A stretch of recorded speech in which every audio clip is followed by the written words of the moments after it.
আমাদের সকলের চোখে জাতীয় নায়ক। শৃঙ্খলার মধ্যে আছি, আমরা যে ধর্মান্ধতার মধ্যে আছি, আমরা যে পারস্পরিক হানাহানির মধ্যে আছি, সেটা হয়তো থাকতাম না যদি স্যার নেতাজি সুভাষচন্দ্র বসু আজকে আমাদের মধ্যে থাকতেন। সেই মহান মানুষের আবক্ষ মূর্তি আজকে উন্মোচন হবে। আজকে বিদ্যালয়ের পক্ষে অত্যন্ত একটি শুভ দিন। আমাদের খুব প্রিয় শুভানুধ্যায়ী এক ব্যক্তি গৌরহরি পাত্র মহাশয়, তিনি মূর্তিটি বিদ্যালয়ে দান করেছেন। আমরা তার প্রতি কৃতজ্ঞ। তিনি যেভাবে আমাদের পাশে থেকেছেন, আমাদের কাছে থেকেছেন, আমরা অত্যন্ত কৃতজ্ঞ। দেশপ্রেমিক বীর বিপ্লবী নেতাজি সুভাষচন্দ্র বসুর জন্মজয়ন্তী পালন করছি। অপরদিকে সরস্বতী মায়ের আমরা আরাধনা করছি। প্রথমে এই হারিয়ে ভারতবর্ষ দীর্ঘদিন ব্রিটিশদের অধীনে গোলামি করেছে। সেই ব্রিটিশদের বিরুদ্ধে বিদ্রোহ এক এক করে বিভিন্ন জায়গায় বিচ্ছিন্নভাবে আমাদের এই বিদ্রোহ হয়েছিল ভারতের স্বাধীনতাকে ফিরিয়ে আনার জন্য।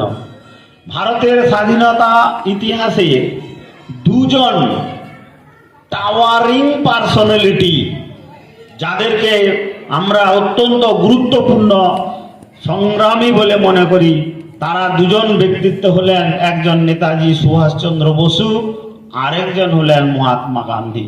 দে are the two towering monuments of freedom struggle in India. নামাংশ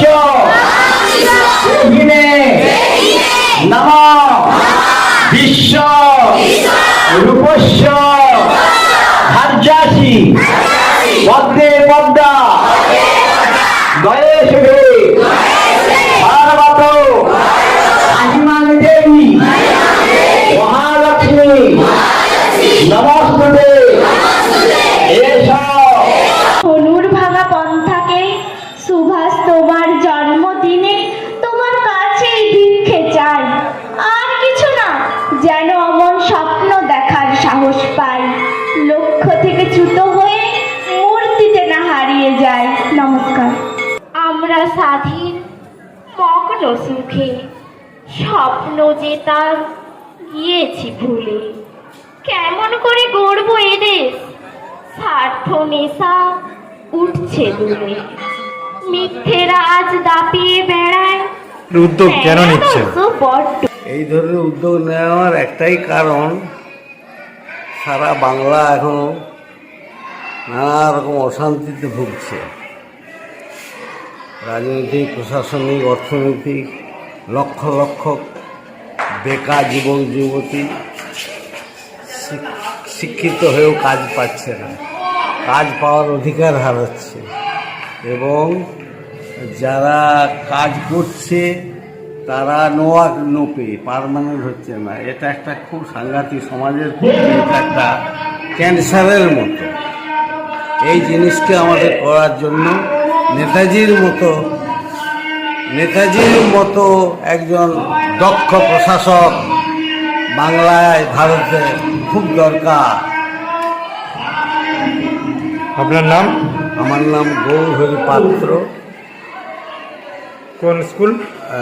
Amnan high school. এর জন্য আমি নেতাজির মূর্তি একটা আবক্ষমূর্তি উন্মোচন অনুষ্ঠানে এসেছি। খুব ভালো লাগলো। ছাত্রছাত্রীরা নেতাজির সম্পর্কে খুব একটা গভীর জ্ঞান বা সাধারণের মধ্যে নেই। এটাও একটা নতুন করে তাদের ভাবনা, তাদের চিন্তা এগিয়ে দিয়ে যাওয়ার জন্য এই মূর্তি আমি ডোনেট করেছি, যাতে উৎসাহিত হয় এখনকার প্রজন্মের ছাত্রছাত্রীদের।